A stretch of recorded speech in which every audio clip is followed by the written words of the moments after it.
भक्त और सज्जनों, मैं मेरे मालिका अमृत चैनल पर आप सभी को स्वागत करता हूं। तो सज्जनों, आज हम ओडिशा की भविष्य मालिका शास्त्रों से सुनेंगे स्वयं कल्कि भगवान और श्री जगन्नाथ महाप्रभु जी अपना संहार शक्ति लेकर धरती धाम पर कब आएंगे, कैसे आएंगे, धरती धाम पर कैसा परिस्थिति उत्पन्न होगा। तो स्वयं भगवान को आना पड़ेगा यहाँ पर। तो हम कैसे जानेंगे यहाँ पर कैसा परिस्थिति होगा। जिस परिस्थिति को और जिस समय को देखकर स्वयं भगवान यहाँ पर आ रहे हैं हम जान पाएंगे। तो यहाँ पर स्वयं भगवान आकर धरती धाम पर क्या रचना करेंगे, क्या निर्माण करेंगे, इसके बारे में भविष्य मालिका शास्त्रों में क्या लिखा गया है। हमारे ओडिशा की पंच सखा संत जसवंत दास जी अपना भविष्य मालिका में क्या लिखे हैं, चलिए अब सुनते हैं। कलिजुग शेष सत्यर प्रवेश विभूति विकास म्लेच्छ जीवे नाश डाक देव दिने बिरजा सकती करिवे हुकुम जारी 49 खंड पवन बहिब पर्वत दोहली जीव तारी मेघ मिली बरसिब बारी दिग अंधार घुटिब मो भाई चंद्र सूर्य देखा जीवे नहीं। तो यहाँ पर बताया गया है कि कलिजुग शेष सत्यर प्रवेश, तो कलिजुग का समाप्त हो रहा होगा और सत्य का प्रवेश हो रहा होगा। कल्कि भगवान की विभूति का यहाँ पर विकास हो रहा होगा और म्लेच्छ जन विनाश हो रहे होंगे, ऐसा हो रहा होगा। तो भगवान की ये आने का खबर है। तो भगवान जब आएंगे सत्य का प्रवेश होगा धरती धाम पर, कलिजुग में सत्य का प्रवेश होगा और कलिकाल का समाप्त हो रहा होगा। और यहाँ पर भी बताया गया है कि डाकदेव दिने बिरजा सकती करिबे हुकुम जारी। तो यहाँ पर बिरजा शक्ति के बारे में बताया गया है।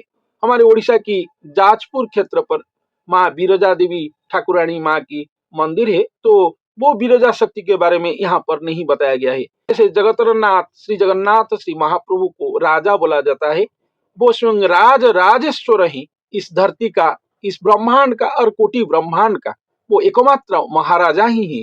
वो स्वयं पूर्ण ब्रह्म और निराकार ब्रह्म ही। लेकिन यहाँ पर बिरजा बोला गया है और एक राजा जिनको स्वयं भगवान लेकर आएंगे, वो मनुष्य स्वरूप में आए होंगे। जो महापुरुष के बारे में हम लोग सदा आलोचना ही करते हैं और उनकी लीला गाथा को सुनते हैं भविष्य मालिका से, वो महापुरुष को बोला जाता है बिरजा, बोला जाता है बिरजा शक्ति। वो भी राजा है, वो भगवान को पाएंगे, इसलिए हुकुम जारी करेंगे यहाँ पर धरती धाम पर क्या क्या होगा, क्या क्या नहीं होगा, कौन कौन यहाँ पर रहेंगे, कौन कौन को यहाँ पर विदाई लेना होगा, म्लेच्छ संहार होंगे, कैसे सृष्टि होगा, कैसे सर्जना होगा, कैसे भक्तजन उद्धार होंगे, कैसे धर्म संस्थापना होगा, ये सब हुकुम वो बिरजा शक्ति ही जारी करेंगे।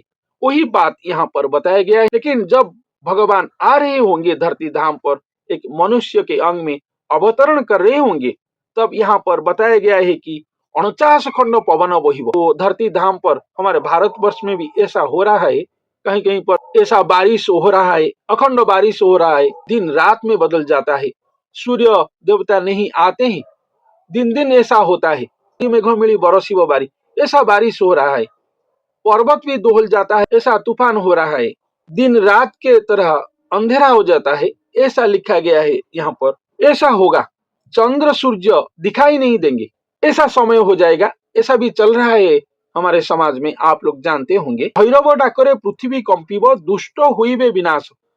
तो भैरव शक्ति जो है भगवान की, वो ऐसा पुकार देंगे रात्र में, पृथ्वी प्रकंपित हो जाएगा, दुष्ट जन विनाश होंगे। 64 जोग्नी खरपरों को घेनी बुली खाइबे मांस मो भाई लह लह जिह्वा बुलाई। ये सब भगवान की मातृशक्तिगण है, 64 जोग्नी शक्ति है। वो शक्तिगण घूमेंगे सारा पृथ्वी पर, दुष्ट जनों को खा जाएंगे, का रक्त को खा जाएंगे, ऐसा यहाँ पर लिखा गया है। तो बहुत सारे जन मर जाएंगे, ऐसा यहाँ पर भविष्य मालिका में लिखा गया। ये सब लक्षण है। ऐसा समय आएगा और चल रहा होगा जिस समय पर कल्कि भगवान धरती धाम पर आएंगे। पंचुआ पेंचुआ खचुआ मिछुआ पर घर बुढ़ा जन देवी को कबले पड़ी अवहेले जीवे समन भुवन मो भाई दंभ गर्व रहिबो नहीं।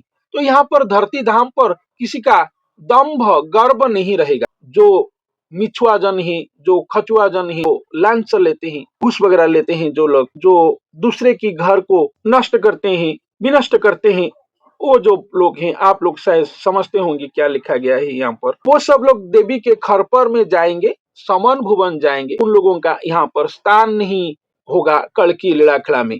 वो लोग देवी खरपर में जाएंगे, समन भुवन जाएंगे और जम द्वार को जाएंगे, जम जातना में जाएंगे, नरक गामी होंगे, ऐसा यहाँ पर बताया गया है। वो भाई दम्भ गर्व रही नहीं, तो किसी का दम्भ गर्व जो बोलते हैं, किसी के पास रुपया है वो दम्भ दिखाता है, गर्व दिखाता है, किसी के पास पावर है, शक्ति है, किसी के पास जितने भी प्रकार का यहाँ पर सामाजिक शक्ति सामर्थ्य है वो किसी के पास नहीं रहेगा। भगवान किसी भी मार्ग में उनको नहीं रखेंगे यहाँ पर, वो लोग सब समन भुवन जाएंगे, ऐसा यहाँ पर लिखा गया है। बापो झीओंकर पीरती हुई वो भाई संगरे भौणी चाखंड को पाई भाई भाई मुंड भाई पकाइबो हाणी मो भाई धर्म विचार सुनिबे नहीं।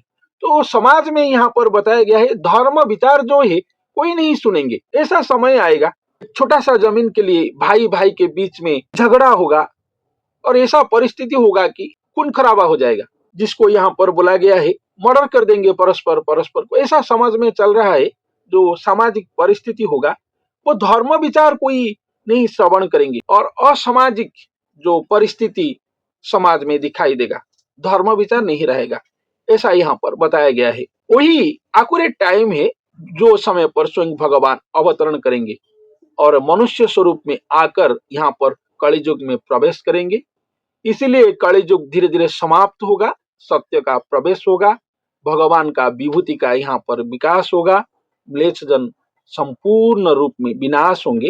यही बात यहाँ पर लिखा गया है। कामांगी हुई बे नारी बासनार पिता माता को मारिबे भार्या बोले पड़ी स्वधर्म को छाड़ी अति अन्याय करिबे मो भाई कलियुग शेष रीति यही। तो ये सब जो लक्षण है ये कलियुग का शेष समय का रीति नीति है। जो पुरुष जन है वो अपना धर्म पत्नी के बात में आकर पिता माता को छोड़कर चला जाएंगे, मारपीट भी करेंगे, पत्नी के बात पर आकर ऐसा अति अन्याय कर्म करेंगे, ऐसा यहाँ पर लिखा गया है। ये सब तो समाज में चल रहा है। तो यहाँ पर बताया गया है कि ये सब जो कर्म है, कुकर्म है, ये कलियुग की अंतिम समय की लक्षण है, कलियुग की शेष रीति नीति है, ऐसा यहाँ पर बताया गया है। शेष रीति है, ये कलियुग की शेष रीति है।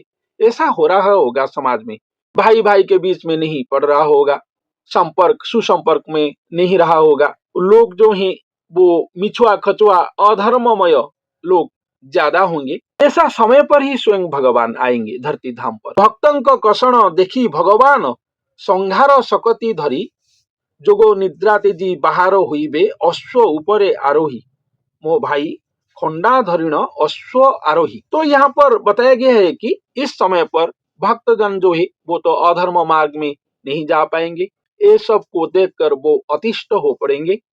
उनको उद्धार करने के लिए, उनको कषण को मिटाने के लिए स्वयं भगवान संहार शक्ति को धारण करके धरती धाम को अवतरण करेगी महाशून्य धाम से।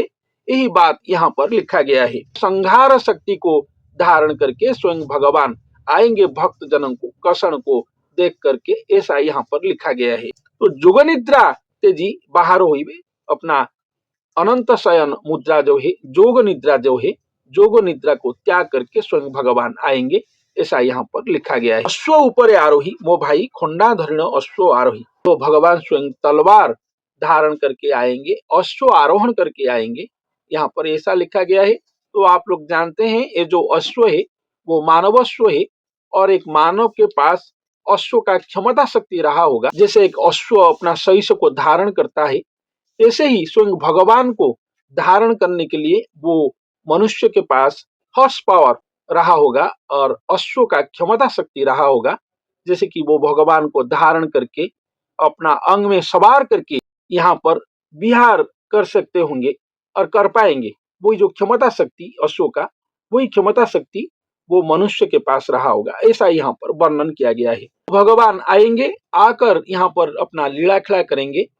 तो भगवान जब आएंगे यहाँ पर मनुष्य जगत को, धरती धाम को, यहाँ पर कोई भगवान की भक्ति का मेला नहीं हो रहा होगा, समाज में अति विशृंखला परिस्थिति हो रहा होगा, शांति श्रृंखला नहीं होगा, हरिमय नहीं होगा। यहाँ पर भगवान को पुकारने के लिए हृदय जो होता है उसका अति ही अभाव हो रहा होगा। कोई भगवान को नहीं पुकार रहे होंगे भक्ति प्रेम से, श्रद्धा से, स्नेह से, प्रीति से।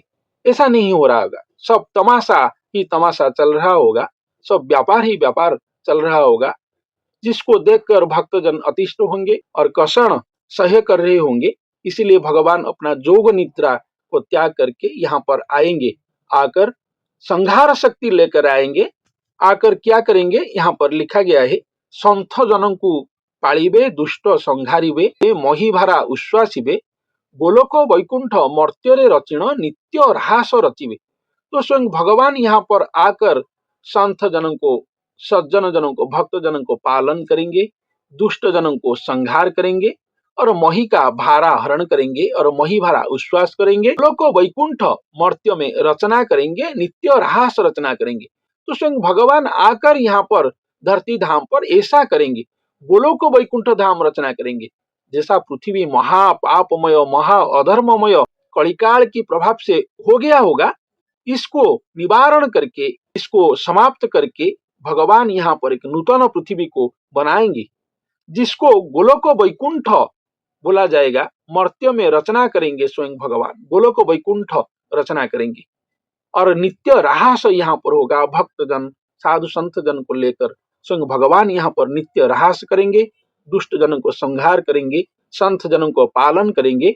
यहाँ पर एक नया माहौल आएगा और एक नया सवेरा आएगा, एक नया जिंदगी आएगा, एक नया जीवन आएगा, एक नया पृथ्वी आएगा। इसलिए गोलोक वैकुंठ धाम यहाँ पर रचना करेंगे। भगवान की शून्य धाम में जैसे सब भक्तिमय, सब प्रेममय है, ऐसे ही मर्त्य धाम में स्वयं भगवान गोलोक वैकुंठ को रचना करेंगे और रचना करके सब प्रेममय करेंगे, सब हरिमय ही करेंगे। ऐसा लीला खेला कलियुग की अंतिम समय पर होगा। लेकिन बड़ी दुर्भाग्य की बात है, हमारा मनुष्य समाज में जो बात चल रहा होगा, जब भगवान अवतरण करेंगे तो ऐसा हो रहा होगा। यहाँ पर खचुआ मिचुआ अधार्मिक जन का संख्या बढ़ रहा होगा और यहाँ पर परिवार परिवार में शांति नहीं रहा होगा, विशृंखलामय परिस्थिति हो रहा होगा और सभी अव्यवस्था में स्वयं महाव्यवस्था की जो महास्थापक हैं स्वयं कल्कि भगवान, वो आएंगे, संहार शक्ति लेकर आएंगे। आकर यहाँ पर संपूर्ण अव्यवस्था को संहार करेंगे और अपना धर्म संस्थापना करेंगे। नित्य गोलोक वैकुंठ धाम को यहाँ पर संस्थापित करके नित्य रहास करेंगे, अपना लीला खेला करेंगे। ऐसा भविष्य मालिका में लिखा गया है। तो सज्जनों, आज के लिए इतना ही। धन्यवाद।